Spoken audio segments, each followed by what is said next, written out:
Hey there everybody, this is Johnny coming at you. I am the individual or the artist that basically runs Crownland Productions, and recently I've created this time-lapse movie right here. I'm going to pull it up at my, it starts off like this. I'm going to move through this right here real quick. So I'm just going to move this fast forward here. And we'll go full screen.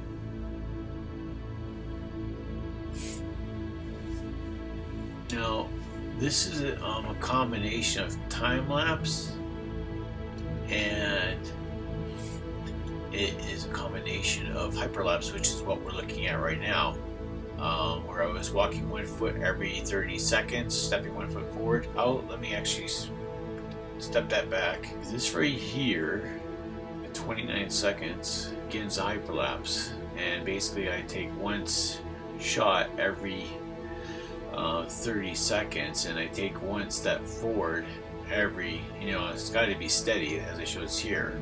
It's very steady, and it's doing a hyperlapse.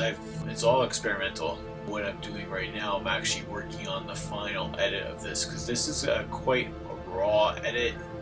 There's bumps and jumps all the way through. It's a lot of cleanup that needs to be done here. So this is what I'm going to be sharing with you over the next couple weeks here, especially all the keyframes that make this movie what it is. It's going to be great. So we're going to move forward here, and we're going to actually look for an image to edit, and I'm going to show you a little bit what goes into making this movie. Alright, and here we go. Like this image right here, I sat there with a tripod for 7 hours to get the transition right, and 7 hours at 1 frame every 30 seconds. It still seemed like it was pretty long between the exposures. Think about doing 1 frame every 1 minute, but so much was going on. I wanted to have a lot of footage to actually capture this, and I actually have to go through and edit this right now because there was a lot of wind, even though you can't really tell very much. You can see how fast the clouds moving through here. And you can see the wind here, and I'm going to be actually re-editing all this. It's going to be even more action-packed, lots of more images, but still going right to a very comfortable pace. There's a lot of work in this, and I just wanted to share this with you, and I'm going to show you what goes into just editing one of these pictures, because there's about, I don't know, between 20 and 30,000 pictures in here for sure. So I'm going to escape out of here. I don't know, that you fall in love with something, and I've fallen in love with just looking at Mount Rundle. It's just, you go outside and you're living in the Bow Valley, and what you identify with the most when you live here are the mountains, because it's a transient valley. People are constantly moving in and out of your life quite quickly here, but what always stays the same and what always sets solid, what always makes you feel amazing is the actual mountains that you're looking at. I'm looking for one that's really good light. I'm going to show you this program that I like to use as an editor. Try to share some of my editing tips right here. I'm going to go over here. It's called Photomechanic. I bought this years ago, and to this day I find this is the fastest way for me to actually move through a movie. See, I got here, I'm setting the tripod up. I'm really eager to shoot. This is like the first night out. And the tripod's moving around, and I'm setting dials. Any little touch to the camera at all will move it, like it will screw up your video. So I kind of love that one, right? Let's take a look here, just find the right one. See, I kind of like this one right here. There's a lot of light on it. You see, there's a little bit of motion going on here. But let me just take a look on this. This is the first night out. I'm just practicing because I'm already too late. I really like that one right there. I just like the contrast, overall exposure, and the light on the snow. This one's got a lot of good quality to it. I'm gonna just tag it here so I don't lose it. And I'm gonna show you how much I'm gonna change this.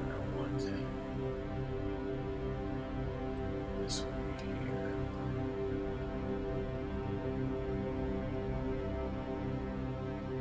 Okay, so I'm going to go right here. I'm going to open it in there. It's going to copy it right over to that like that.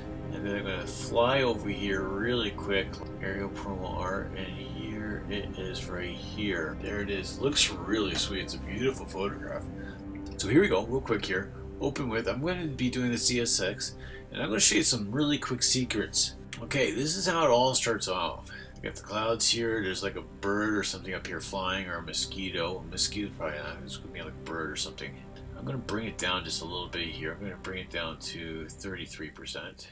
And the first thing I'm going to start right with is I'm going to go with the grads. So I'm going to take the top grad like this, and I'm going to bring the exposure down. Bring it down to 90 here. Okay, I'm going to make this really... So I've just brought the exposure down to 90. Just 95. Let's go for a full stop. It's okay. And if you just want to type in there. So I brought it down to full 90, okay? Now this is probably not how I'm going to actually edit this, because I'll use the Lightroom Time-Lapse. There's a Time-Lapse program that I will use for this, so I can edit lots of pictures at once. But this is just for me to look at what I want and look at different outcomes, because I'm shooting with raw file, and with a raw file you can really adjust a lot. I'm going to be able to show you how much meat there is to this file and how much adjustment I'm going to be able to do from the very beginning. So here I'm going to pull there's some blue marks here, and that's just because your black zones. My shadows are already up 100%. I'm not even worried about those blacks right there though. I got my sharpness up to 100%, and this is this. Now what I'm going to do here, now that I've done this, I'm really happy with this. The saturation is about 50. So now what I'm going to do here is I'm going to go from the bottom here, another graduated filter. And these are real good secrets. You're going to see how I get this. I don't know, it's kind of like a Disney effect I like. You know, it's almost like a surreal kind of way to edit your pictures. And now I'm going to bring this, I'm going to bring that exposure up slowly. Watch those blue marks just go right away. I'm just going to bring them up a little bit more, and there we are. That's it. You know, I'm pretty much happy with that for the grads. Those grads are there. I got lots of texture in the trees. This is really cool here, but I'm not done with this yet. I'm not even beginning to be done with this. So here we go again. We're gonna hit the little. I hit the little zoom tool over here, and this will bring me in here. What I'm going to do here now is I'm going to hit this exposure. I'm going to bring this exposure down again, right there.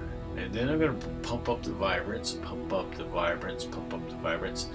Okay, yeah, looks right here. See, there might be a little band. See, there's banding here or here. I find it's from the contrast, right? So sometimes I like to mellow the contrast out a little bit here. See that? Bring the vibrance up. Here. That's pretty sweet. Now I'm going to bring the shadows, I'm going to darken the shadows up a little bit here. So this way the Rundle has a little more contrast to it. We're going to bring the shadows in a little bit more like this. And punch the highlights a little bit. Yeah, that looks really sweet.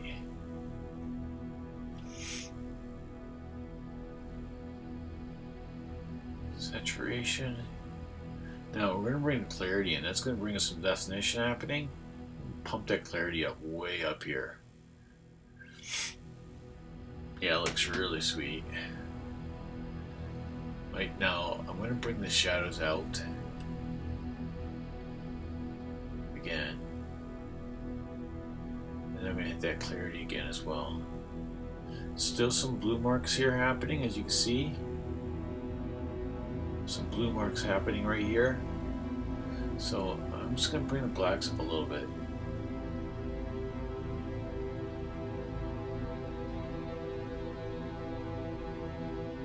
Yeah, it looks pretty well, eh? Okay. Clarity is way up here. Vibrance. Let's throw the temperature. Give it some warmth.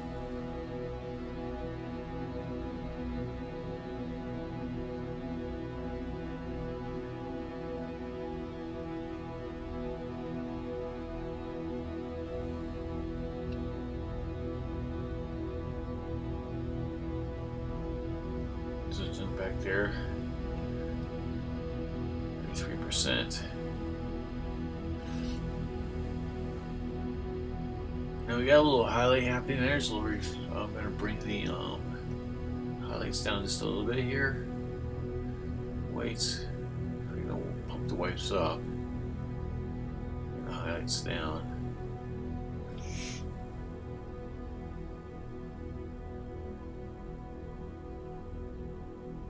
See, it's really easy. It's really easy to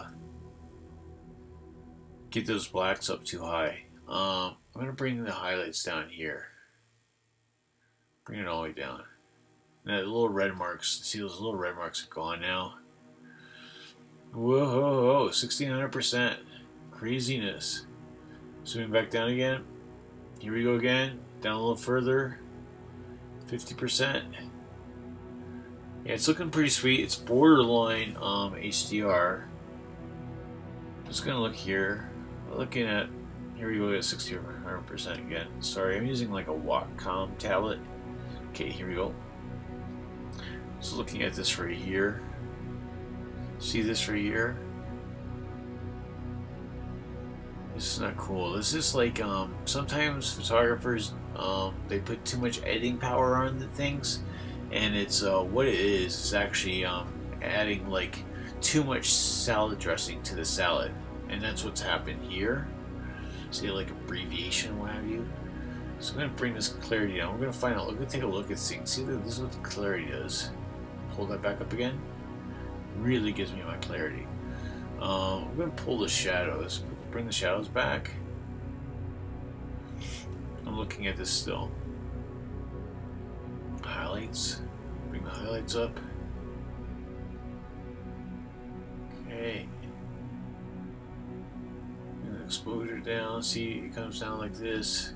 Clarity. Bring the clarity over. So you want the clarity there. So it's almost there, right there. Contrast. And then bring the contrast back over this way. See, that looks really good right there. So it might be a contrast issue. So we're going to bring the blacks up now.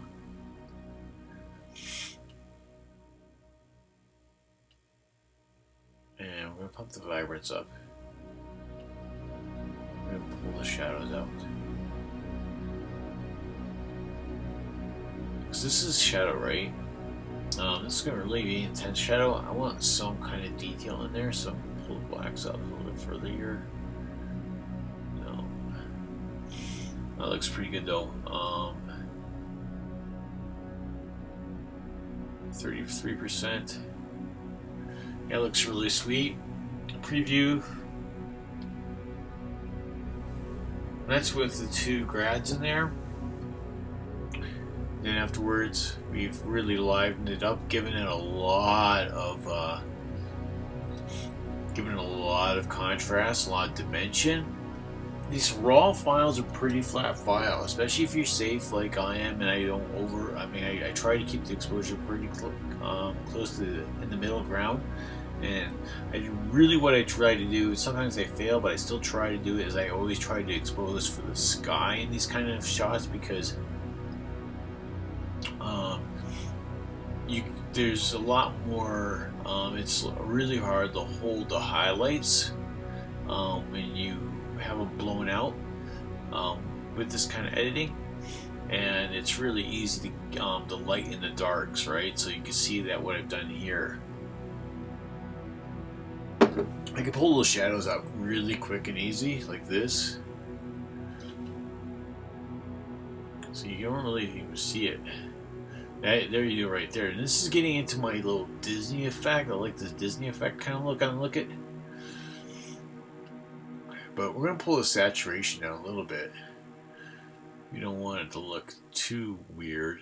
And I think that looks really realistic. The vibrance can come down, maybe, I don't know, we can put the vibrance up here. See, that doesn't really look good there. If I'm going to pull saturation down, pull saturation down about 10, and then I pull that vibrance down.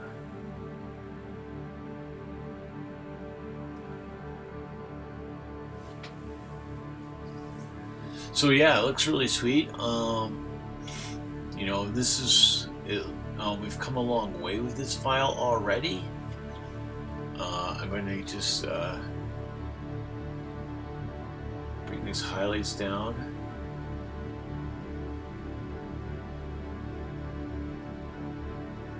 Yeah, it looks really sweet, eh? So what we want to do here, maybe I want to keep these highlights up. I'm gonna bring these whites down. There you go. That's what I want to do right there. See how I did there?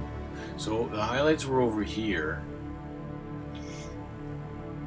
and this was looking. Excuse me.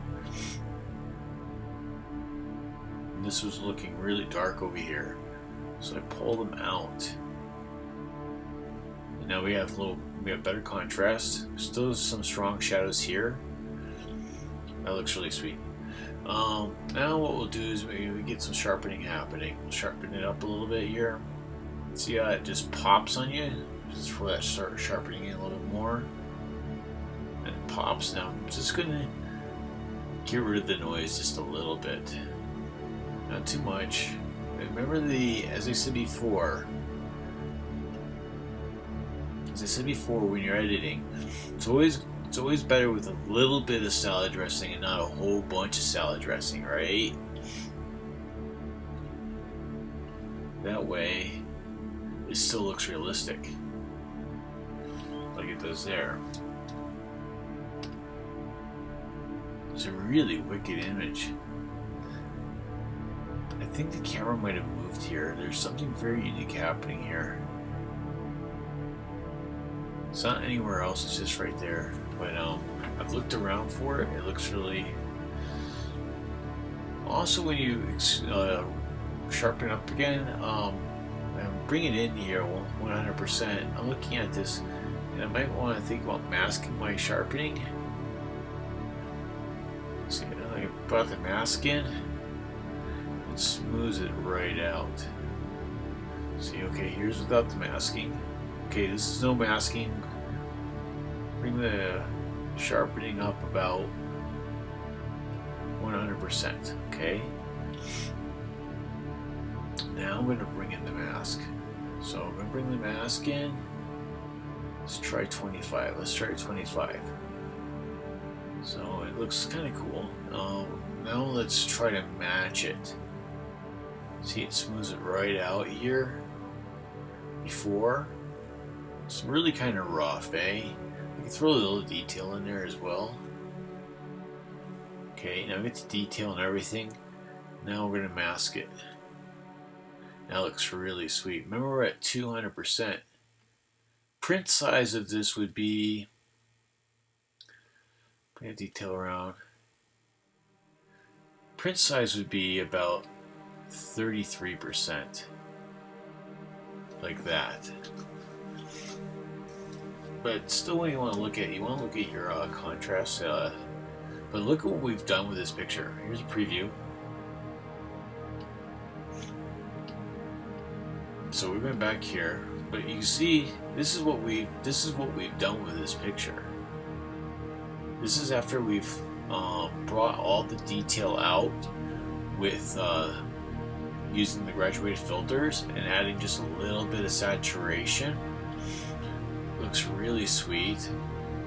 And then we've basically punched it, and that's why I just punched it up a little bit here. But this right here, this little banding right here, I'm not really excited about. So it's putting me off a little bit. So what I'm going to do here is going to bring down the contrast. See how the banding relaxes now?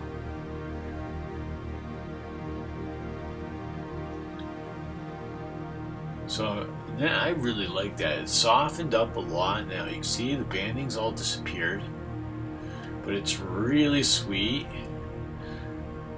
Bring the saturation back up a little bit. Maybe this up here. Just not too much, eh? I can put my vibrance down now. But it's a sunset, right? So you want your vibrance right sky high. And really lay back on your saturation. When you get your saturation up like up here, it just doesn't look realistic. The whites aren't white. It's too much salad dressing, like I said before. Come back down like here again. It's just way too much salad dressing. This is good for if you're like in a Peter Pan movie or something, right? And I've thought about this kind of stuff, this kind of shooting. But when you pull it down slightly, you can see right where the sweet spot is. Right where it looks like it's believable. And I would say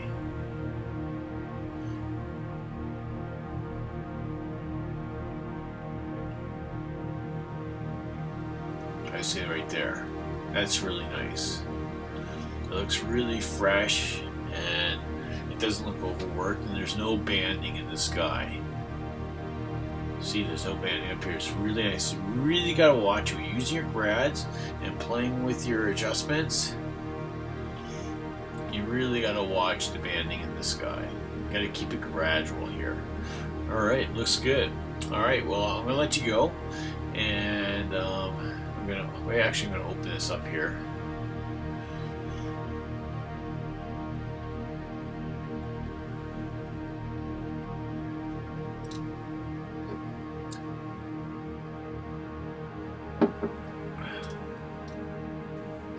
Okay, so the next little step here is, I really like this. Come here, zoom, little zoom. Alright, so what we got here. So this is going to be fit the screen. So I'm going to show you these sizes here. I'm going to go to image size. It's at 300 pixels per inch, 9 inches high by 13 inches. So it's pretty close to what we have right here on the screen. I'm going to basically punch it to basically height is going to be 9. Actually, what I'm going to do here is make the width 16. Okay, so that's going to give me a 16 by 10 kind of, because this is a 16 by 10.66 on the size. Now we want the 9 by 6 format. Come on, little one. Zoom back. And this is just another test shot I've done. These are just test shots. I mean, getting the feel of, it definitely when you go out and start doing time-lapse photography, you're eager. Sometimes you're running behind schedule or something like this. To get on location, and pretty much how it works is that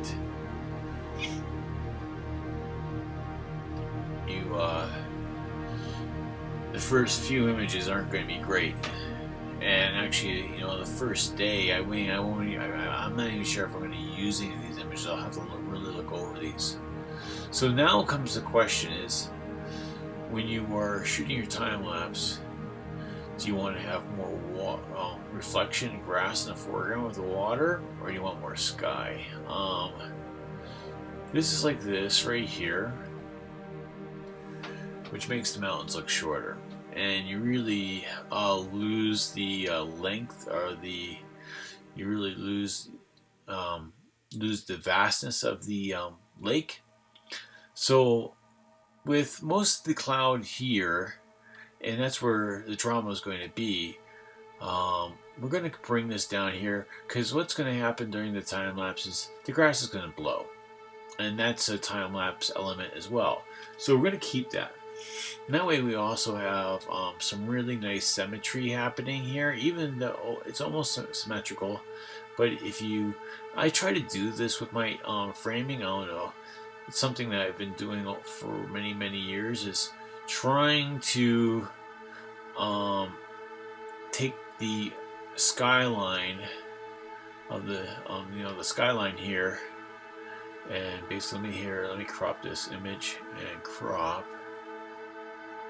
And see, now I'll go back to image size. I'll see how close I am. I'm at 9.1, so that's a really close crop without getting really weird with it. So what I'm going to do here, so it doesn't annoy me, is I'm going to zoom this up a little bit here.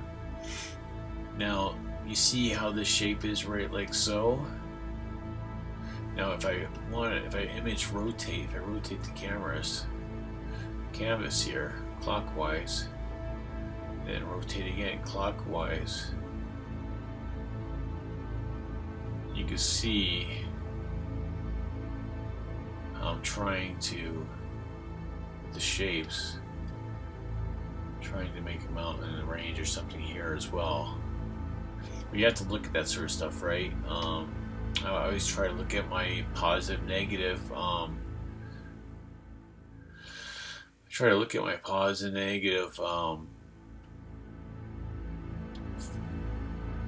Areas in my compositions of for photography or cinematography. But see, I think this really gives a really good, beautiful cinematographic feel for Mount Rundle. Mount Rundle stands very prominent. I'm not really super huge on super wide angle shots of Mount Rundle, simply because the mountain looks so small in the picture, and people come and they're looking at the picture in a photograph and they see this little mountain and it looks like a tiny rock, right? And here the mountain looks very significant. You know, you have good representations of the trees. The trees look really strong. The grass here gives you a sense of foreground. Makes you feel like you're sitting there in a point of view, like being the person there experiencing this yourself. And when you're looking over the grass and over here in the distance, you can get a feeling how tall that grass is here, and understanding those are the bushes, and and then when you understand these are the trees right here and those are trees up on top of the mountain, you could really begin to understand the vastness of the area and how huge this mountain really is. So that's what I really like about this crop right here. So the next thing I'm going to show you here, I'm going to actually, what I'll do here is I will now put my type on here. So I'm in Century. And this series is going to be my Banff National Park series, because it's where I live to be at home. So I'm going to go.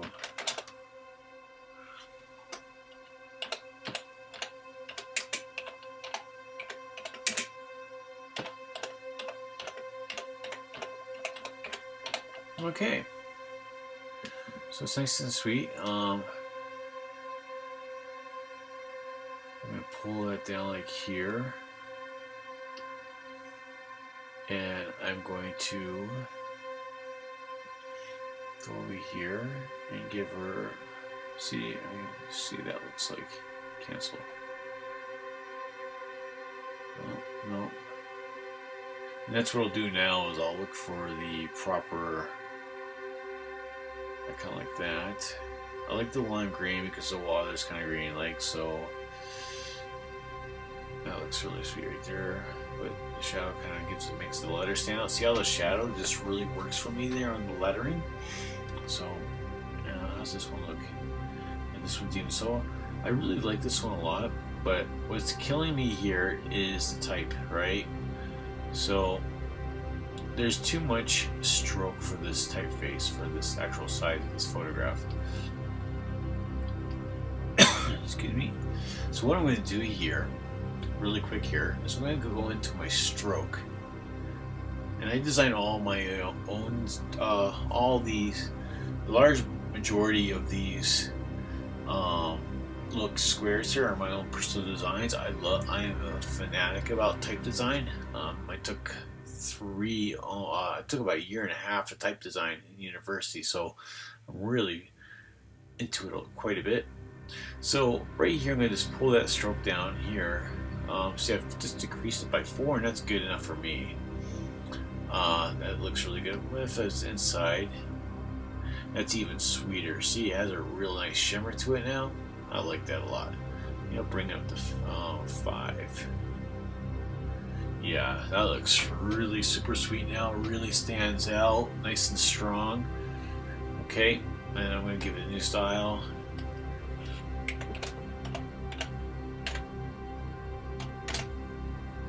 Crayon number. Okay, excellent.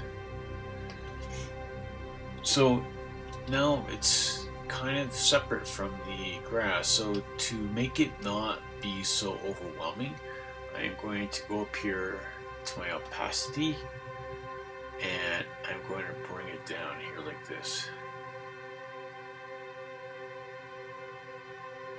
There is a motive behind the madness, right? And the madness is perfection. It looks really sweet, not too overwhelming now. Beautiful. So next, please, now we're going to have to put our title, and it's Vermilion Lakes and it's Mount Rundle, but I'm going to have this one as a generic one, and it's just going to be Banff National Park. So I'm going to another typeface,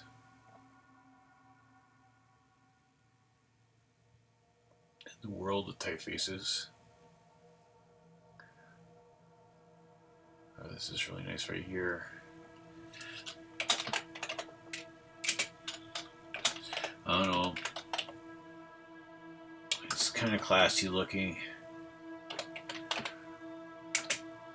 Because Banff National Park is a classy place, I think. I mean, it's definitely classy, I think.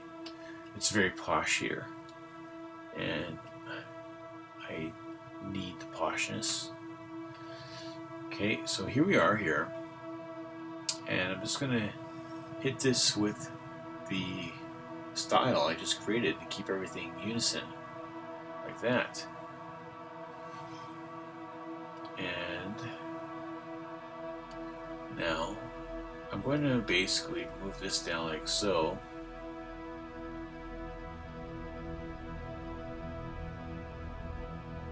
Right here. And don't worry about that being too dark, because once again, see, this is at 78%, so we'll hit that at 78 as well. 67 is a really nice one, but 78. See how sweet that looks now? Just blends right in like it belongs there, right? You know, it just blends with everything, doesn't really overlap. Even though the F's from Banff overlap the land, the L and land, it still looks pretty sweet, eh? And Banff has got that little kind of, you know, it's like Tinkerbell, Peter Pan kind of wrote it, right? So here we go. Looks good, eh? So this is what, now we're going to save this image, file save as, and we're just going to save it as a PSD. We're going to keep it that same number. And what these are is, the movie might not be exactly edited the same way. It's going to be edited. The movie is actually edited in Lightroom. The engine for Photoshop CS6 for the raw file editing, it's the same thing, right? It's the same engine as the Lightroom. That's what I'm trying to say. But Lightroom's got a whole bunch of other stuff in it, and I will decide how it will look then. And I generally kind of use the graduation filters all the time the same way. I just love it. It's my dream come true. I always dreamt of this. I think it's the greatest reward to be able to edit photos digitally like I do now. Compare of taking film pictures, I just have so much more power of where the image, how the image actually develops. And now remember, we kind of look at this. This was the picture before, right? This is what we're looking at. This is where we started from, and this is where we've arrived. And it's beautiful, isn't it? I mean, it's really sweet. And we've come so far. It looks so sweet, right? I mean, it's a whole entire different shot, and this is where and it looks beautiful, and it's what you can do with editing RAW. That's why I don't even touch JPEGs. Now the next step is, now this is the final touch here. This is really where we can throw on a lot of magic if we want to. I like this to look right here, but what we're gonna do now, because we have 2 layers here. We have 3 layers here. We have 2 type layers, and then we have the background layer, which is the image. So what we're gonna do here is we're gonna take it in HDR toning, and some people don't like HDR, but I like HDR a lot. I don't. Once again, when I try to work with it, I really think about the salad dressing, right? You don't want the salad dressing to be too strong. You want to keep it somewhat realistic looking. So first off, it's brightened it up a little bit, and that's really sweet. But I like it a little bit darker still. But it's giving me a little more salad dressing for the sunset. The sunset looks a little more. So I'm gonna punch the vibrance up too. There's the vibrance there. See what the vibrance is done? I'm gonna pull that saturation down, because the saturation, I feel, sometimes just makes it look artificial looking. You know, when you pump this up here like this, it doesn't look real. Some people really like this. Maybe I pull this down. I mean, I can pull the vibrance down like over here like this, put the saturation up here like that. That's kind of interesting looking. This is like a real Disney kind of look as well, which is kind of interesting that way. But I'm pulling that vibrance down, right? And it looks kind of sweet right there, actually. Or vice versa. Now I'm taking the saturation down, and then I'm going to punch the vibrance up like this. See, when they pull the saturation is very strong. It's a very strong tool in your photo editing in HDR. It's very strong. See, when I pull it down, that really controls. You give all the saturation and all the vibrance in the world, and you know the vibrance just fills it up. You know, fills out the shot, right? But when I push that back up here like this, just 6%. It's too much sat, right? It's too much vibrance. And I'm only up to 6. And you pull that back down again, about 50%. And see, this looks too yellow. It looks like the clouds have jaundice. You know, look at this. It doesn't look real. It looks like it's been airbrushed, like an old 70s kind of, or 80s kind of style. So what we're going to do here is, once again, going to pull that vibrance down, that saturation down. I would say about 15%. Look at that. Look at that. That looks really sweet. 50% on the vibrance. It looks really, you know, it looks really nice. I'm going to bring some highlights up. Now, this is when you pull this down. See, I've not touched the gamma at all. I could push the gamma up like that, and I take the highlight down. And this is why we really have to understand this gamma thing, because you can push the gamma over to the right side, and it looks like this is just bad HDR right here, because there's no contrast and it's flat. The gamma really controls that. It shows you what you can do. I can bring the shadows back out like this. Now I have all this kind of cool detail in the trees, right? I still got the darkness. I still have the darks there. And this way over here, the tunnel doesn't look like it's too unrealistic. It just looks like it's under a cloud and it's kind of softened. Now I like that a lot. And if we bring that up again like this, you gotta be really careful with that saturation, not too much, because then it looks really fake, right? You don't want it to look too fake. Bring that vibrance down.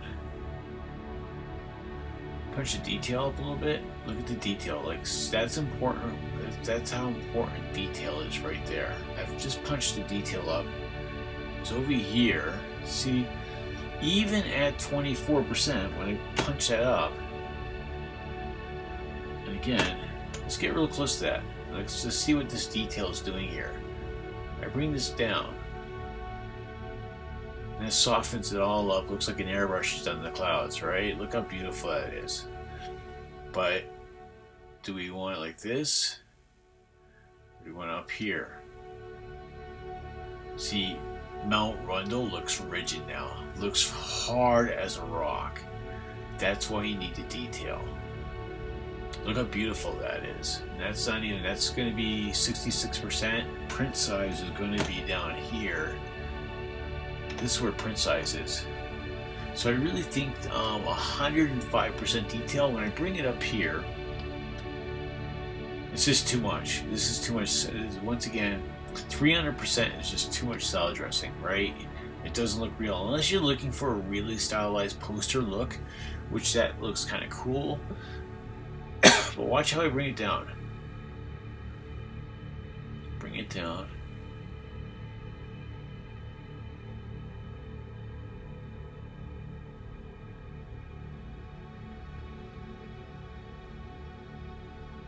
See, it just gets real soft. And then back up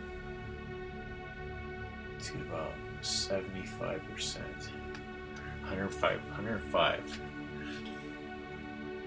There's the preview thing, right? We get to watch the preview. Here it is before, really soft looking, right? It's not a really super sharp lens. It's a, but I can bring that in. I can smooth the edges up, and then I can bring down this like so. I kind of like this, right? You know, when you watch that, see the texture, see all the detail come up. That's 75. Look how much detail you gain just by that much, right? But you don't want everything looking the same. So I'm gonna bring this back down to about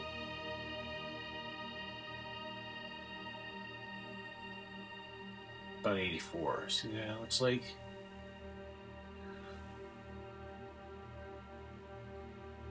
Maybe even less. I want my skies to be somewhat nice. Yeah, that looks really nice. Right around 40% is really sweet, because you don't want the skies to get all like, I don't know, when you get up here, look what happens to the skies. See this up here? See how the skies get all like pasty? Look, here we go. Pasty. Right? Now, this is salad dressing again, guys. So I come in here, and I don't want it to be pasty looking. This gives you plenty of detail still. Before, after. Before, after. Not see. It doesn't look really. It looks realistic too. Except for this right here would never look this way. And this is how it looked before. This is how it looks. So it's a different type of time-lapse I'm doing. It's kind of surrealistic, and I'm a kind of surrealistic kind of guy. I'm really dreamy. I got all kinds of stories in my head, like, you know, the Tolkien guy. I have all kinds of science fiction stories. I have roaring around in my head, and one of my reasons why I shoot the way I do is because I really want to shoot a science fiction thriller here. And you can look here, there's no people in Banff, right? You know, it's just wilderness. I don't see any people kicking around, and I could put any kind of spaceship hovering over this river, this lake I want to, or have a Loch Ness monster coming out here, or some kind of Brontosaurus Rex. Yeah, I like Brontosaurus Rex. Maybe I'll have a Brontosaurus Rex in the lake here. But no, I like this. This is how I like it. I'm going to decide on this right here. Okay. And now you've seen how I created an HDR image from start to finish. And now I'm going to just go File, save as. Let's save it as a JPEG. And I'm going to go underscore like this, and then HDR JPEG. Save. And I like to have a progressive 5 scans, and this gives me what kind of file size will this give me? An 8.1 mega file size. So that's really good for such a large image. Cool, now we're going to post on Facebook. We'll see you guys later, and thanks for watching. Bye-bye. I hope you enjoyed what I gave you, by the way. Sorry. Or what I showed you. I'm just going to figure out how I turn this thing off now. Here we go. And see ya!